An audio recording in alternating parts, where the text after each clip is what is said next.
Imagine a force so feared, so meticulously trained, they were known as the Sky Hunters, the Fallschirmjäger. These weren't just soldiers, they were the absolute tip of the Third Reich's spear, a new breed of warrior who had dropped from the heavens to do the impossible. In 1940, a small detachment landed silently in gliders on top of Fort Eben Emael, a fortress considered impregnable, and neutralized it in hours. They shattered the Netherlands with a speed and ferocity the world had never seen. German propaganda hailed them as military supermen. By May 1941, this unstoppable force had their sights set on a rugged, mountainous island in the Mediterranean, Crete. They expected its surrender to be swift, a mere formality. But here is the impossible truth. Instead of facing a defeated army, they were met by an opponent they had never imagined. They were met by the people of the island itself, by farmers, by shepherds, by priests, and even by women and children. This was not a professional army.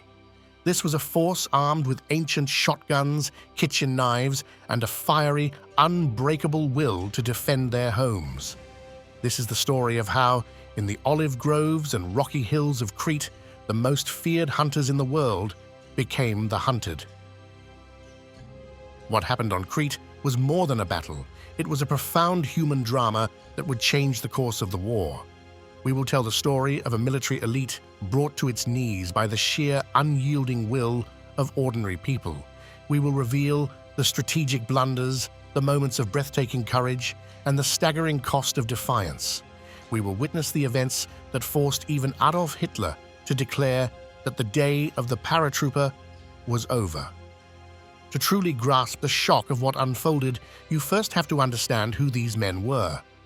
The Fallschirmjäger were a force pioneered by the ambitious Luftwaffe General Kurt Student, and by 1941, their reputation was an untouchable thing of legend. They were physically superior, ideologically devoted, and masters of infiltration.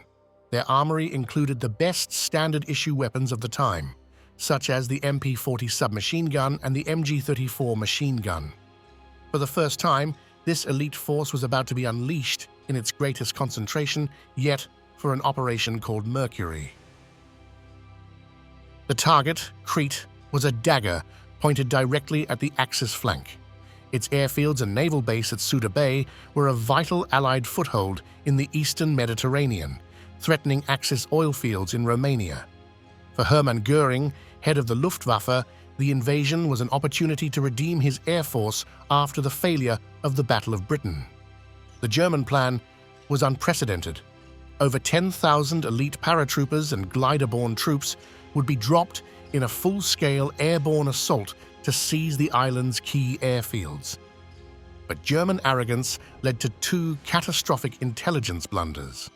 First, they believed there were only 5,000 Allied troops on the island, when in reality, over 40,000 British, Australian, New Zealand, and Greek soldiers were waiting. The second, and more profound error, was their complete misjudgment of the local Cretan population.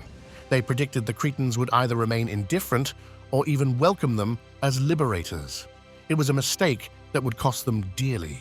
They weren't about to meet a welcoming committee. They were about to step into a hornet's nest.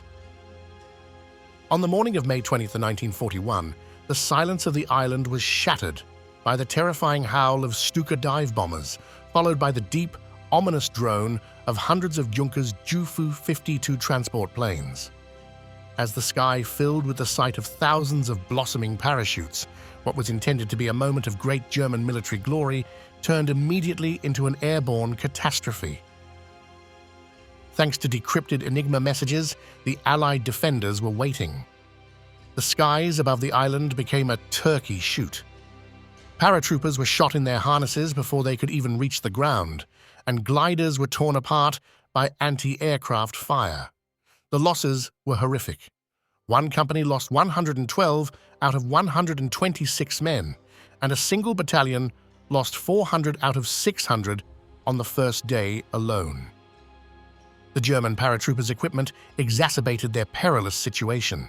Their parachute harnesses attached at a single point on the back, leaving them unable to steer as they drifted helplessly towards the ground. dazed and exposed on landing. To make matters worse, their rifles and machine guns were dropped separately in canisters.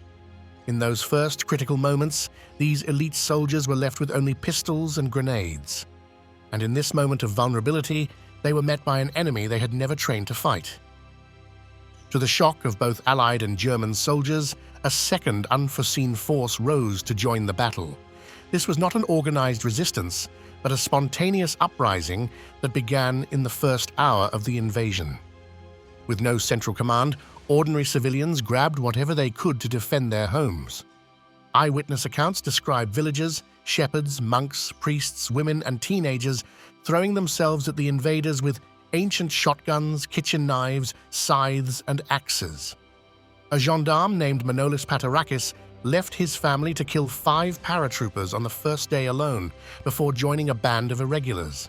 The resistance was a ferocious, deeply personal uprising. This civilian resistance horrified the German military.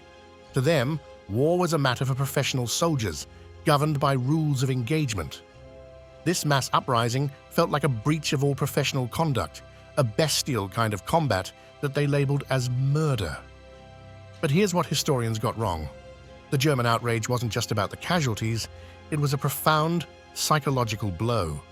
They had come to conquer, but they found a people who fought with an almost spiritual ferocity for their land, a defiance that was alien to their military doctrine.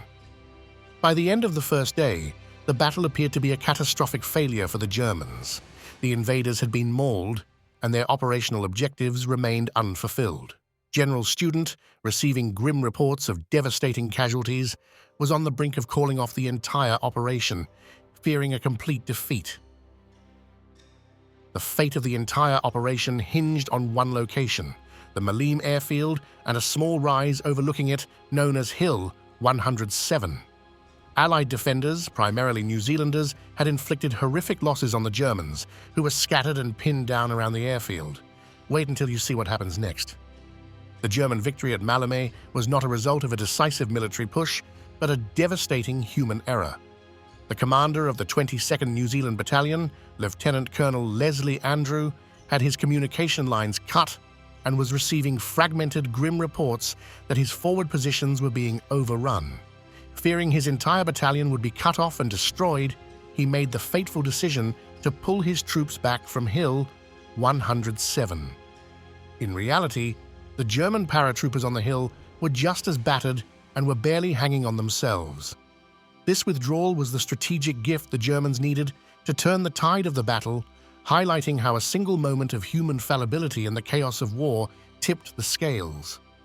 As dawn broke on May 21st, the exhausted German paratroopers discovered that the strategic high ground overlooking the airfield was now theirs for the taking. For General Student, this was the miracle he needed to save the operation from total defeat. He gambled everything on this narrow opportunity. Student ordered a single Ju-52 transport plane to attempt a landing on the Maleme airfield, despite it still being under Allied artillery fire. When it succeeded, the floodgates opened. A relentless procession of transport planes began landing at Maleme, often amidst explosions and wreckage on the runway, bringing in fresh, heavily armed mountain troops. The Allies launched a fierce counterattack to retake the airfield, but it was a case of too little, too late. With the influx of new troops and total Luftwaffe air superiority, the Germans were too strong. The loss of Maleme was the fatal blow, an open wound through which Germany could pour an endless stream of men and material onto the island, sealing the battle's outcome. With Maleme secured, the German war machine ground across the island, forcing the Allied commander to order a strategic evacuation. Over 4 harrowing nights, the Royal Navy managed to rescue about 15,000 soldiers from the southern port of Sfakia. Thousands were left behind. Many were captured, but hundreds of others melted away into the unforgiving White Mountains, choosing to be fugitives rather than prisoners. They were not alone. Cretan civilians risked their lives to hide, feed, and guide these soldiers through the treacherous terrain, creating a symbiotic bond that would define the resistance. The German victory was followed by a campaign of exemplary terror, a brutal and systematic retribution for the unexpected civilian resistance. Just 2 days after the battle ended, German paratroopers entered the village of Condomari, rounded up the men, and executed them in an olive grove. This was the first of many war crimes and was secretly documented by a German army war photographer, Franz Peter Weixler, whose negatives were hidden for decades. This grim pattern of collective punishment continued for years. The village of Candanos was wiped off the map, with a sign left behind warning that it was destroyed in retribution for the bestial murder of a paratrooper platoon and a half-platoon of military engineers by armed men and women. The German commander, General Friedrich Wilhelm Müller, became so infamous for his brutality, including his role in massacres at Vianos and Candanos, that he was nicknamed the Butcher of Crete. This final detail will change everything. The Germans' policy of terror was, ironically, a profound miscalculation. It failed to break the Cretan spirit and instead fueled a fierce resistance movement that tied down tens of thousands of German troops for the remainder of the war, troops desperately needed on other fronts. The defiance culminated in audacious acts like the 1944 kidnapping of General Kreiper, which a resistance member noted made the whole island feel 2 centimeters taller. The Battle of Crete officially ended on June 1, 1941, as a German victory. But it was a victory that felt perilously close to a defeat. For those who wish to learn more about the human stories behind this remarkable battle, consider reading Antony Beevor's definitive book, Crete: The Battle and the Resistance. You can also find powerful first-hand accounts in the documentary The 11th Day, Crete 1941, which features interviews with the brave souls who fought in the resistance. And if you ever find yourself on this beautiful island, you can pay your respects at the Suda Bay War Cemetery and the Maleme German Military Cemetery, where thousands of Allied and German soldiers lie buried side by side, a silent testament to the battle's immense human cost. The village of Candanos, though destroyed, has been rebuilt and stands as a powerful reminder of Cretan defiance. This story of courage, sacrifice, and defiance is one that deserves to be remembered. If you found this historical account as compelling as we do, please consider subscribing to our channel and sharing your thoughts in the comments below to help us continue telling these vital stories from the past.